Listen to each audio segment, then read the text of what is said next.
نام گفته بودن در اعرابی در بیابان میرفت، یک عزیز خدا از پیش آمد، پرسیدش گفت همین یک امتحان کنم که خدا رو میشناسی یا نه. اعرابی هستن در بیابان های عرب میگیدن اون بلا رو نمیدن انسان ها غیر چنگی خاک اشتر رو یگان رمی گسمن من تیرودارا داشته و از سودان نشان میده افریقیا.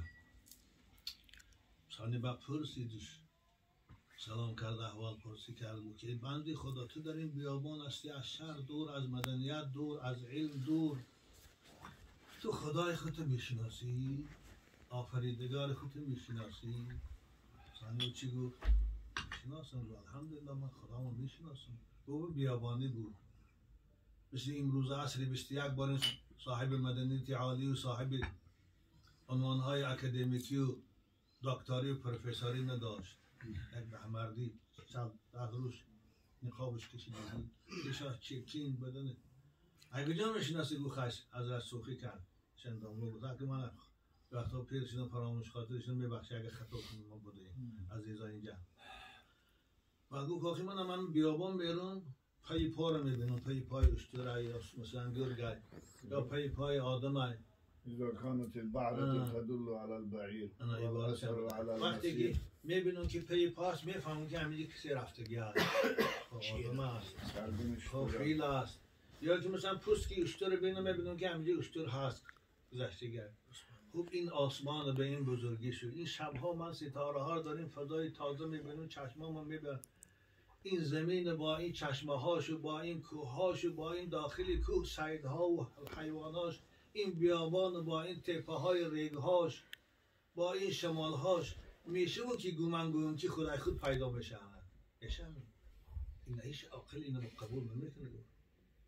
وقتی که پی پا دلالت بر رفتار کسی انسان دلالت کنه، مخلوق خواه چیزی که باشه، وقتی که پوست که گوسفند دلالت به وجود گوسفند به همین راه گذاشتن، مگر میشه این آسمان بخالق باشه؟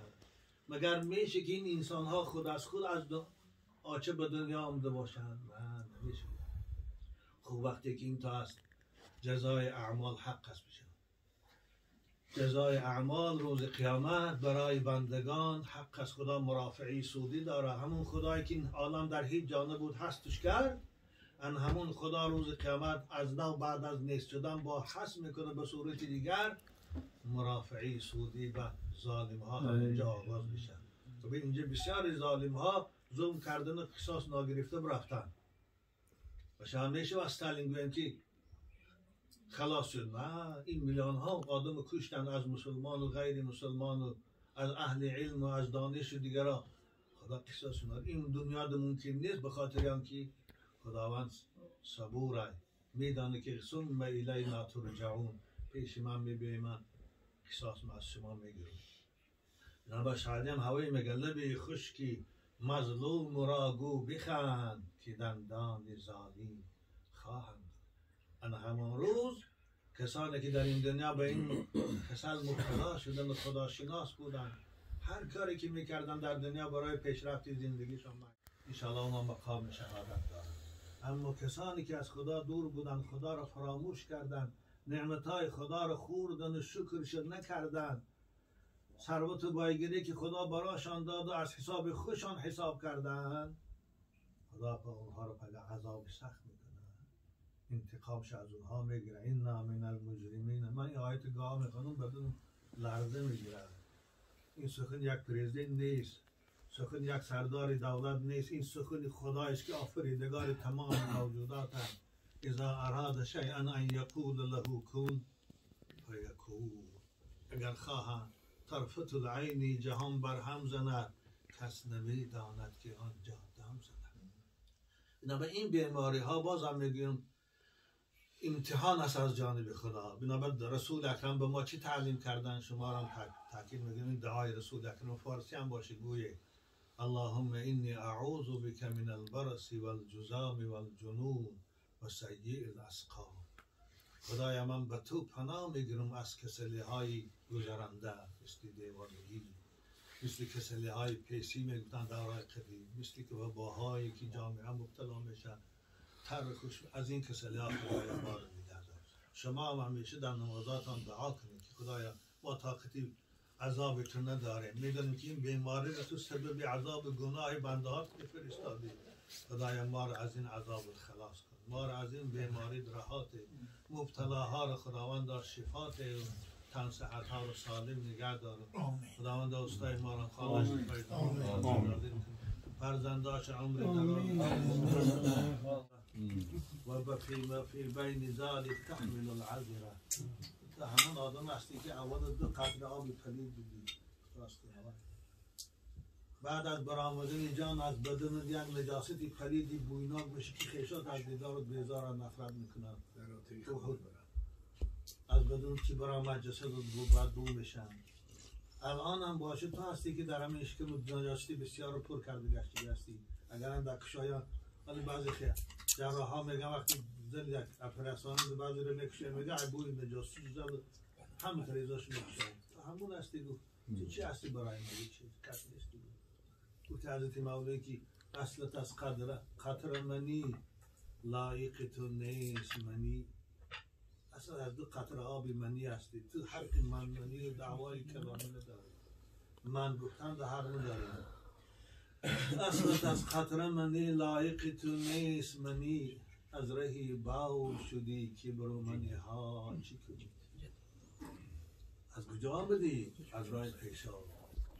حضرت ابوبکر صدیق بالای منبر رسول اکرم به جای نشین رسول خدا بودن. جزیره عرب هم پر در تصرفشان بودن. صحنه مسجدشان گاه از طلا پر میشه، لبریز میشه، جای خالی نبود. تقسیم کرده تا شد بالای منبر وقتی صحبت میکردن عجیب. از راه پیشات 2 بار آمده است ثم یتکبر و یعارض جبار السماوات والارض. با تکبری میکنه و به خدای آسمان و زمین دست درازی میکنه. بار اول از راه بول آمدی، نطفه از راه بول میبرد، یعنی در رحم مادر قرار میگیره. بعد از 9 ماه و چند ماه که بود با از راهی هم بول مادر میبرایی. برای تو لایق است من منی، برای تو اگر من گفتن دفعه فرعون من گفت مردود از رحمت خدا شد. حضرت همین میگه اصلت از قطر منی لایق تو نیست منی. از رهی بول شدی کی برو منی ها چی کنی. تو همان جیفه‌ای این حسن و کمال تو از اوست. این زیبایی و این قامتی رعنا و این چشم شهلا و این ابروان سیاه و این مژگان‌های دراز و این دندان‌های چون صدف زیبا، این رخسارهای چون خوشبو و شهلا، همه داده خداست. ای ناشکر، ای ناسپاس، ای ناجوان مرد. یک بار اندیشه کن. آه الله، تو همان جیفه ای این حسن و کمال تو از اوست. باش خاک رهی اوست.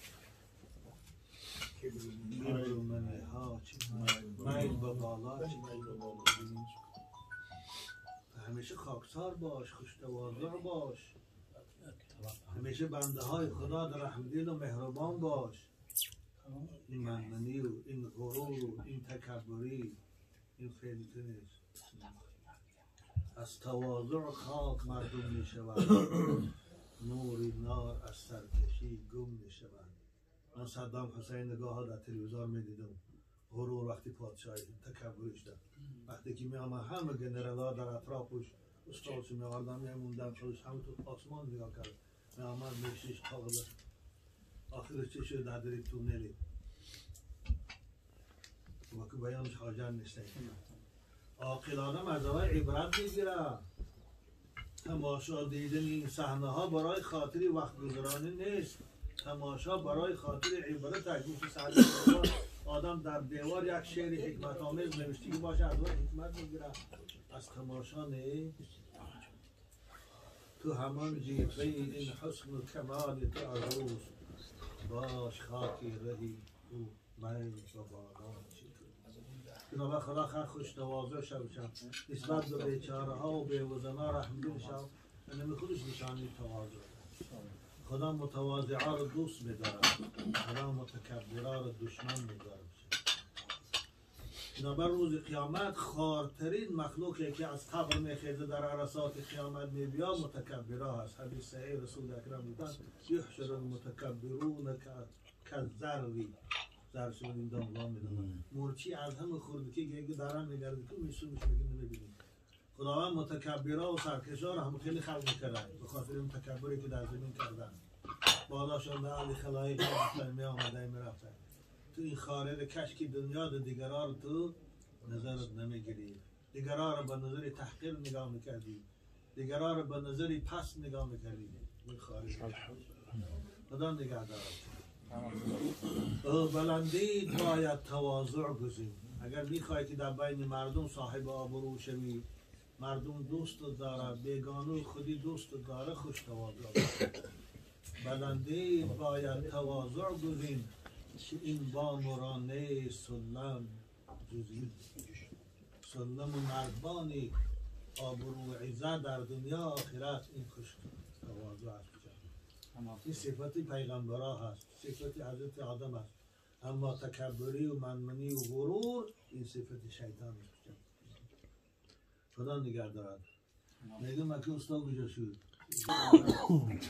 انشاءالله تربیه دختر هم کم عبادت هست. تربیه دختر سبب برآمد رسیدن به بهشت جاودانی است. پیغمبر بزرگوار می‌فرمایند من عال جاریتین حتی تبلغا جاء انا و هو هکذا یوم القیامه. هر پدر و مادری که دو دختر یا سه دختر یا یک دختر تربیه کنند با آداب و با اخلاق، صاحب علم و معرفت کنند، صاحب دانش کنند، کسبش کنند، خوب که دوزندگی و پزندگی رو براش تعلیم تیا، خانه‌داری رو براش تعلیم تیا، با آداب اسلامی به خانه شوهر گسل کنه، همراه من گفتم پیش خدا جنت میدم. خداوند از این مکافات شما را حاجی ینگرم و فرزنداش که نصیب کنم، با این خواهرچی ما رو که توی میکنه که توی انشالله همین هست با شوهرش بخت شیرین و زندگی خوش نصیب شد، با زنده باشیم توی از این خدا خواه عروس و داماد میشه دیگه نمیره ها رو بابیم انشالله حقیقش شما رو تبریک انشالله اشتواری ما امین آمین.